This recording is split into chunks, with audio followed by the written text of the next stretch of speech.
It's one of my favorite songs. Thank you for doing that. While the band is getting settled, and as we go into meditation, I invite us all to take a few deep breaths and allow ourselves to go into that consciousness known by many names.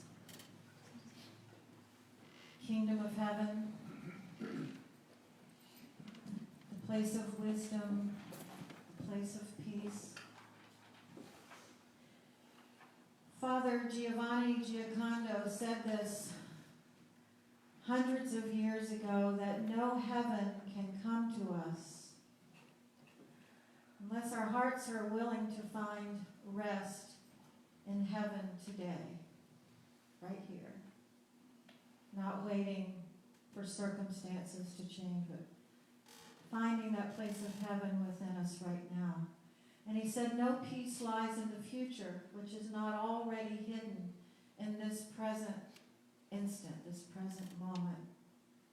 So as we take another deep breath, we are all invited to take peace in this moment. Yes.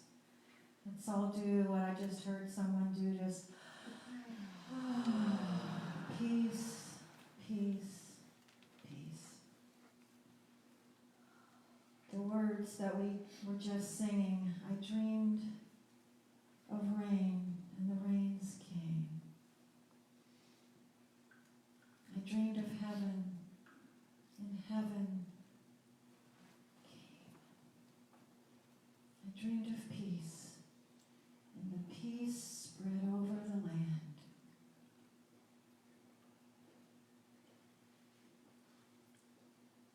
I invite us all to go more deeply into this place where we know that we are infinite spiritual beings right now living in these physical forms.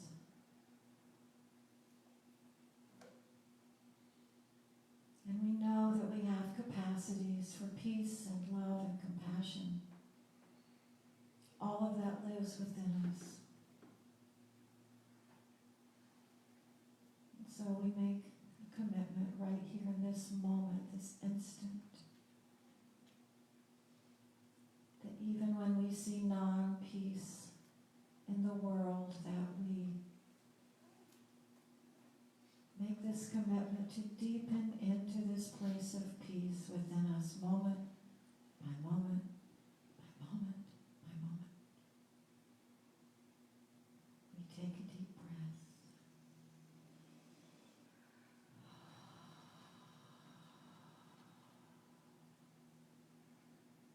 And we settle into that place of peace. Course in Miracles says there is a silence into which the world cannot intrude. And there is an ancient peace that we carry in our hearts that has never been lost. And there's a sense of holiness, wholeness in us, that the thought of fear or confusion has never touched. In these next few moments of silence, let us remember this: the silence, the peace, the holiness that is us.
consciousness, individuals, circumstances that you're holding in prayer, that you're wrapping up in peace, that you're holding tenderly, knowing that our species has the capacity to transform, renew, regenerate, and restore on every level. And if you choose to speak the name or event out loud to bring this prayer consciousness, this healing consciousness. Michael, all world leaders.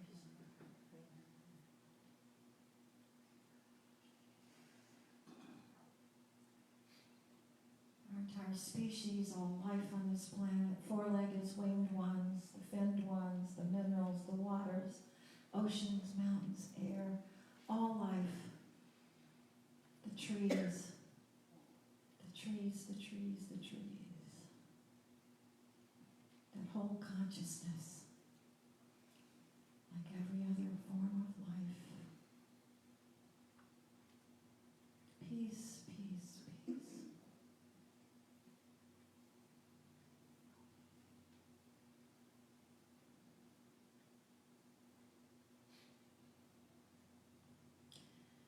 As we take another deep breath and open our eyes, I invite each one of you to turn to someone close and say, peace, peace, peace to you. Raise the lights. And the lights come on. And we let there be light. And we let there be light. And we let there be light. Did God have to say that many times in Genesis? No. Wouldn't that be fun? Is that all the way on? It feels still dark in here. Just give it full throttle. Full throttle. There we go. Yay! Can you imagine in Genesis if it went and God said, let there be light. Let there be light. Somebody pay attention. Let there be light. How many of you have had to say that to yourself recently? Yeah, this morning. Let there be light. Let there be peace. Let there be peace in my heart and in my mind. So here's a little confession, and it doesn't leave this room, okay? And all of you watching live stream, hold this in confidence.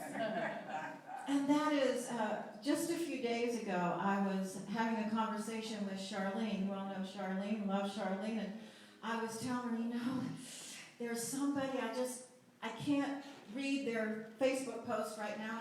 I can't be around them right now because I feel so non-peace when I read their views about certain things. And she said, now Margaret, everything you teach, you know we're all one, right? You know you're already in oneness with this individual, so get over that. So the word for the day, the message from Holy Spirit is, if we have anything like non-peace in it, get over that.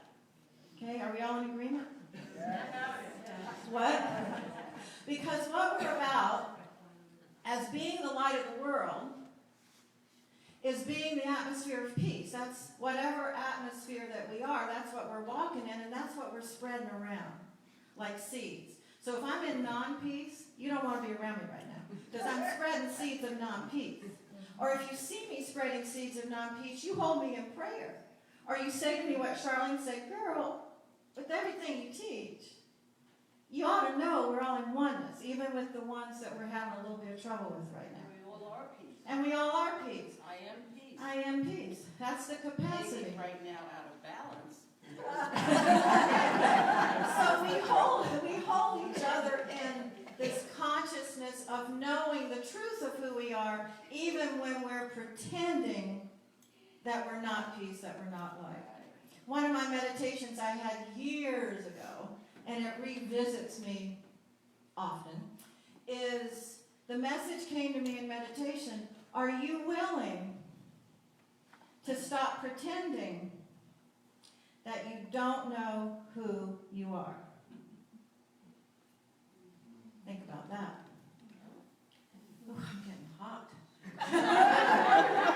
Are you willing to stop pretending that you don't know who you are? So that implies that who we are is peace, compassion, love, forgiveness, hope, all the 12 powers Fillmore talked about, and so much more. This is who we are, and yet we pretend that we're something less. Amen. Okay, thank you, Paula, for doing your reading. So we're contemplating peace today.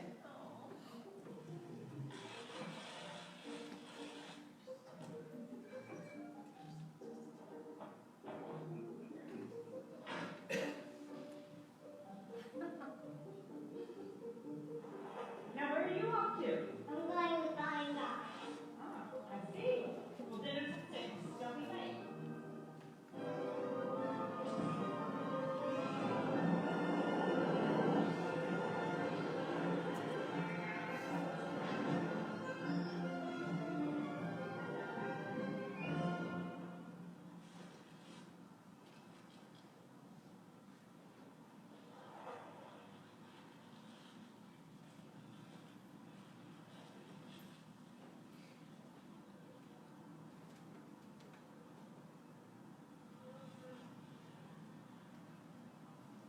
Thank you. You're welcome.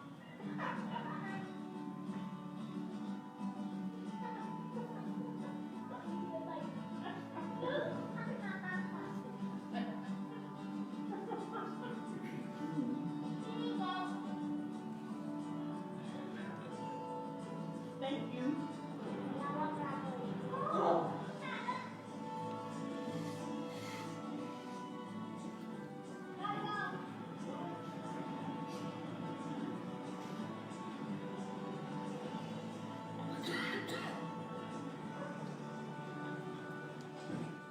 Allison, did you find him? God and woman, Mom.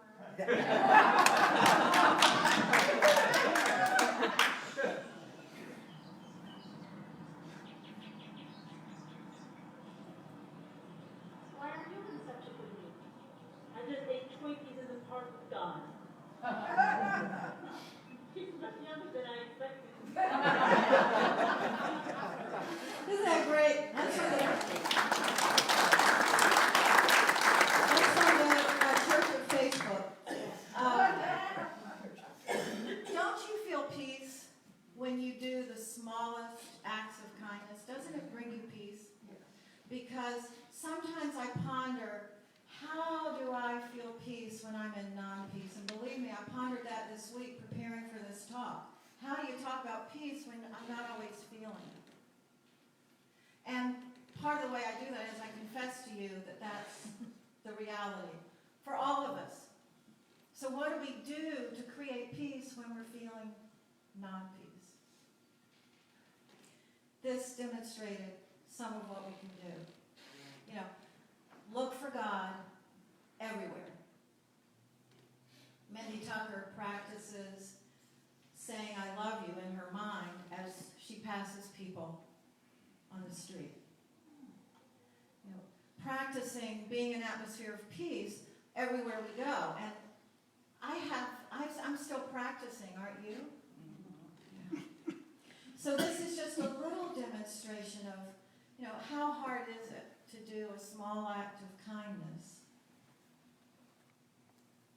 And sometimes we are clearly guided and discerning in what to do in these moments, these acts of kindness. And sometimes where we discern that this particular moment is not ours to do, it's for someone else. But this moment over here is for me to do. Because don't we get overwhelmed that there's so much to be done? How can we ever do it? So it's the process of discernment. What is mine to do? When do I sit down with the person on the bench and hand them a sandwich and a cold drink? And when is that someone else's to do? That's good, isn't it? Yes. What brings us peace? And every psychology book I've ever read, if we're depressed, one of the things in the list to do is go help somebody else. It's just basic, right? So Thich Nhat Hanh, we all know him. basic message is peace in myself, peace in the world. Peace where I walk, peace remains. Peace within me means peace in the world. It's just simple. So how do we feel peace when we're in non-peace? Here's one of the stories he tells. When the Vietnamese refugees were in the boats fleeing Vietnam, he said there were storms, the boats were rocking, there were pirates, there were lots of things to be afraid about. And he said if even one person on the boat remained calm and centered, it was enough. It showed the way for everyone to survive. Well, let's take a deep breath into that. If just one among us can feel the peace and be the peace, then it helps all the rest of us in the boat to feel the peace. Because the decisions that come out of that place are way different than the decisions that come from fear. We all know that. So it seems that what Spirit's saying to us these days is that we have the capacity to respond as a presence of peace even when the world seems that it's in non-peace. We have that capacity. So the next question is, Cynthia kind of asked the question, we have this opportunity, will we do it? For her, it's the pledge cards. For this, bigger than that is, when Jesus said, you're going to do all the things I did and greater, I feel like we're in the days of doing the greater. And some of us discount what we do because we're not walking on water and raising people from the dead, and yet, aren't we raising people from the dead? Yes. Aren't we raising consciousness? Aren't we raising one another up? Absolutely. Haven't you ever had a feeling that you were in consciousness of deadness? You felt like your life had no meaning? Come on, people, let's be truthful. Yeah. Haven't we ever felt that way? And did someone in a book, an author, on a Broadway show even, the messages come to us. A friend calls and says, do you know what you mean to me? Do you know how much I love you? Do you know that time that you helped me get up out of a bed of depression, that you saved my life? I mean, we're always saving each other back into life, right? Aren't we? Yes. So let's don't discount the work that Jesus said we're going to be doing, all the things that I've done and more. We're in those days. We must not discount. I remember reading stories of the Holocaust and the brave, courageous people who hid Jews in their home. Some of them ended up in the death camps themselves. And I've often thought, what courage. What courage. Could I have done that? Would I do that? Would I be available to that kind of event to make a hidden secret place in my home to hide people and keep them safe? Would I be able to do that? We just saw the movie about Harriet Tubman. The courage. Oh my goodness. I left there thinking, would I be able to do that? Would I be able to do that? So we may not be called on to literally lead hundreds of people to safety the way Harriet Tubman did, but in a way we are leading one another to a place of consciousness that we can be the peace rather than the fear in the world. The other day we went to see Dick Bowles at the assisted living facility, and please hold him in prayer. He's experiencing a lot of fear. And at one point, I heard myself say, I give my peace to you.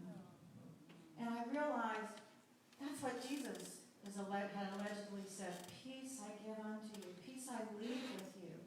I wanted to somehow let peace seep from me to him. And I feel like it did. That's what we're doing in the world, you see. It did. I've had personal experience with that transition. It did. So, Madeline Lingle, y'all know her? You know something that she wrote, they made a major film out of it, Wrinkle in Time. You know that children's book? This is one of her books, Walking on Water, Reflections on Faith and Art. But she recounts a story in there about her granddaughter who at 9 years old was hit by a truck on her way home from school and she experienced a brain injury, and she spent a whole summer in the children's ward at the hospital with a brain injury, and they could not give her pain medication because of the brain injury. And so when she would go in and out of coma, and when she finally came fully out of the coma, she looked at her family. She said, "I love you. Will you read to me?" She had been raised with books, raised with reading, and so her family took turns reading to her pretty much nonstop. Because what they discovered when she was hearing the stories, the pain diminished. Because we're a species of story. We are driven by story. We tell stories to ourselves all the time. We explain, we tell ourselves stories all the time, for better or worse. Don't we sometimes make up scary stories? And don't we sometimes deepen into the remarkable healing stories? We call it reframe. I've got a really scary story going on, but I have enough good sense and enough spiritual experience to know if I can reframe that in another way, if I can state it in another way, then it becomes a story of healing and transformation rather than a story of hurtfulness and fear. Do we know how that works, right? And that can be applied to this contemplation of peace. I feel more peace when I can reframe, put another perspective on what's happening in the world and in my life and in this church. I can reframe and make a healing story rather than a scary story. But it's up to me. I have to be willing. I have to give myself over to that. And I have to do it before I see the outcome. I have to do it before I see the evidence that all things are working together in divine order, like our daily word says. I have to reframe and live out of the new story so that I'm not trapped and pulled down by a fear story. This is basic new thought. The way we see it is the way we're creating it. So I'll take a deep breath. In Philippians 4:8, David and I had this read at our wedding. Aww. 27 years, y'all, we just celebrated. Okay. I believe in miracles. Okay, so, and the peace of God which surpasses, y'all can read it with me, all understanding, will guard your hearts and your minds in Christ Jesus. Finally, brothers, whatever is true, whatever is honorable, whatever is right, whatever is pure, whatever is lovely, whatever is admirable, if anything is excellent or praiseworthy, think on these things. Absolutely. Easy. Everybody say easy peasy.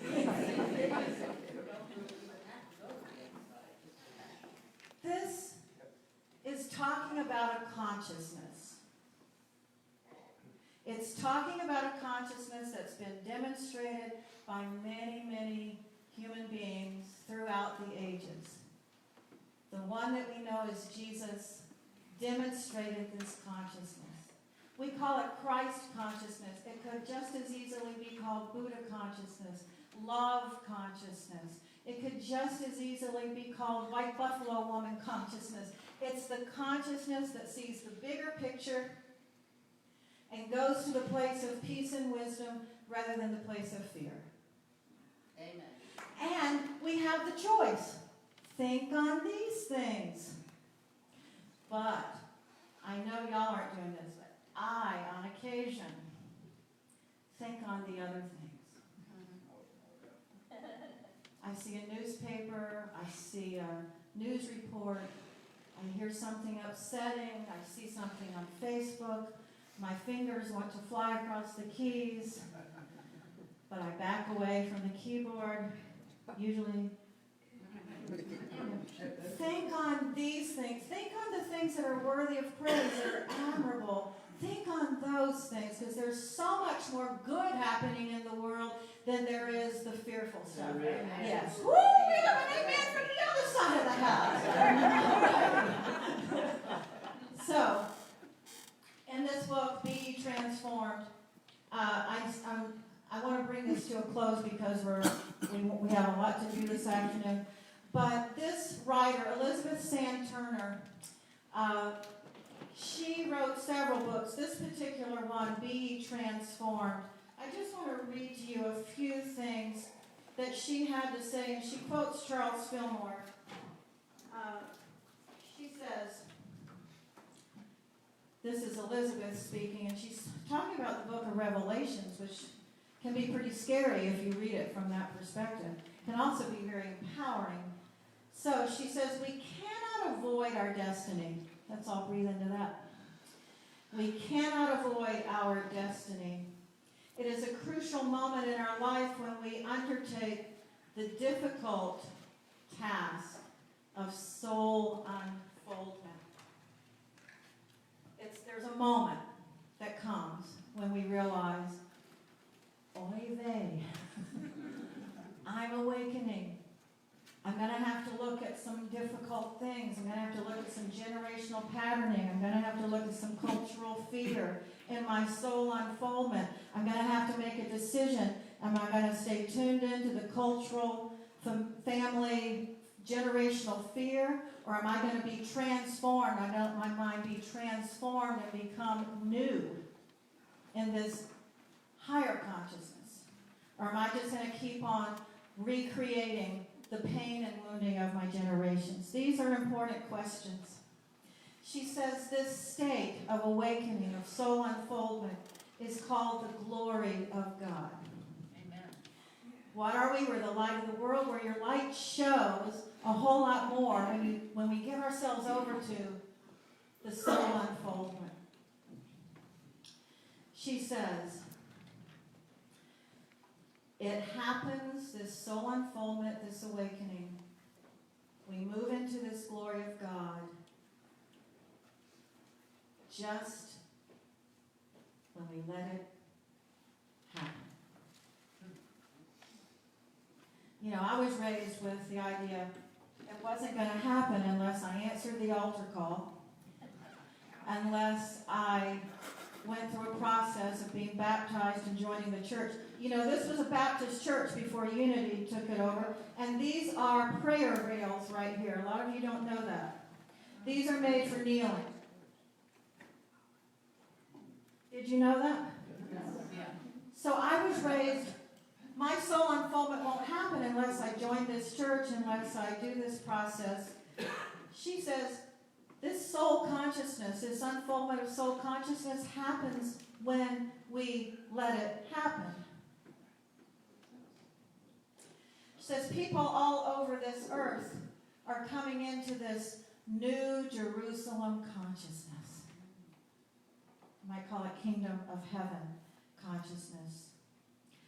This new Jerusalem consciousness is let down out of heaven. What is she talking about? Let down out of heaven. It's let down out of this higher consciousness. Heaven, a place of consciousness.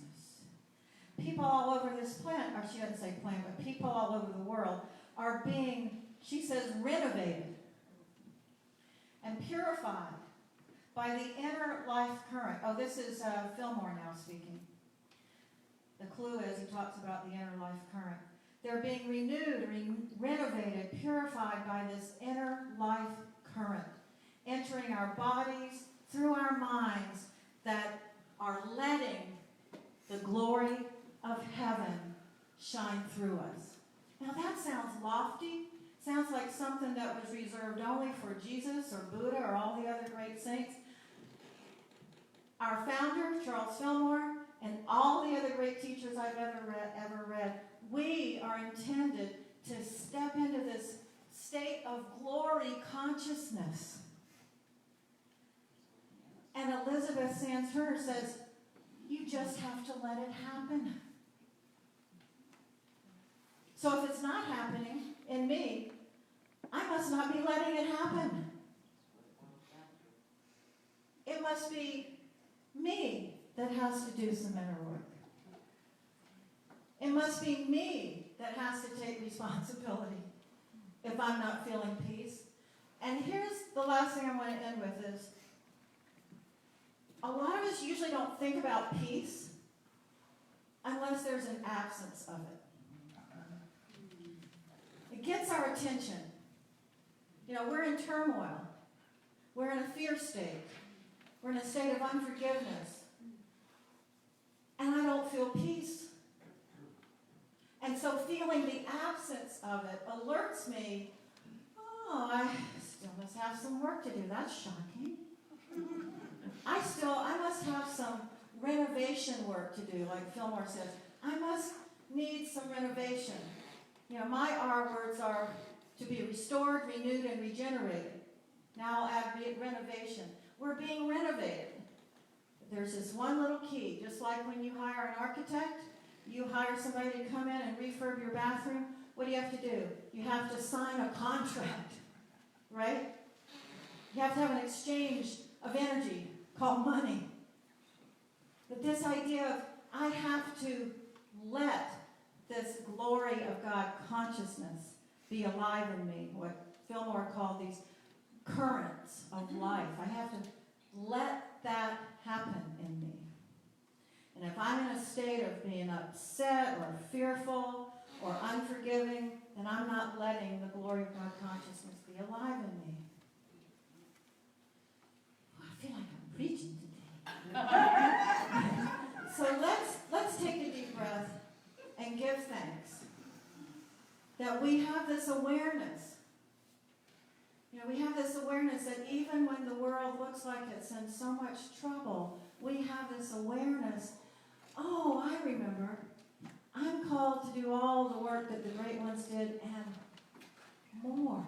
This is my time to be the atmosphere of peace. This is my time to be a part of the doing more.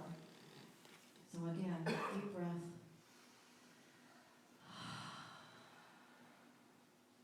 Now I'm going to ask you to turn to somebody and say, the glory of God is shining within.